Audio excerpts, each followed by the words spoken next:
Hey guys, I wanted to talk to you about the kiln today. This is my kiln room, and no students are allowed to go back here unless you have permission. But I wanted to talk to you about the kiln and what it is and what it does, what it looks like. So this is the kiln. Kind of looks very spaceship-like if you ask me, but it has this lid and it comes down and there's a little latch. I'm going to leave that alone, but it keeps the heat from getting out. So inside you've got this big well, and you can put little stilts in there, and I've got more stilts kind of right there. And you can also put inside these kiln shelves. These kiln shelves are ceramic pieces, and notice there's like this layer of paint on here that's called kiln wash, and it kind of helps the pieces from not sticking, or from sticking. So you don't want them to stick on those kiln shelves, so that kind of helps it out.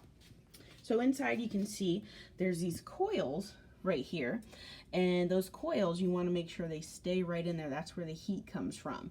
This brick is called fire brick. This is very expensive, very fragile brick that is used actually in spacecrafts to go up into space, and it keeps the heat out. So there's not a ton of room in here, but I can get about a class and a half depending on what we're firing.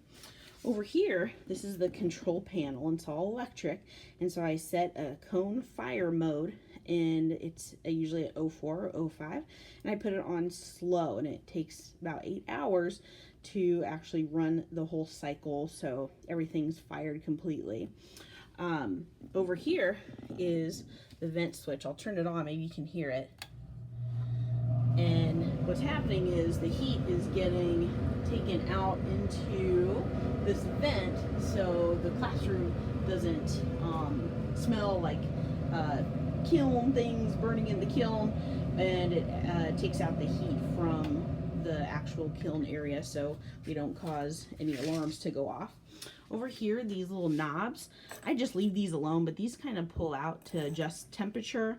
If you're firing something super important and nice and it's professional, you're going to sell it, that's probably when you want to use those. This is also on wheels, which is really nice for us, but it just is going to stay back here. And that is the kiln.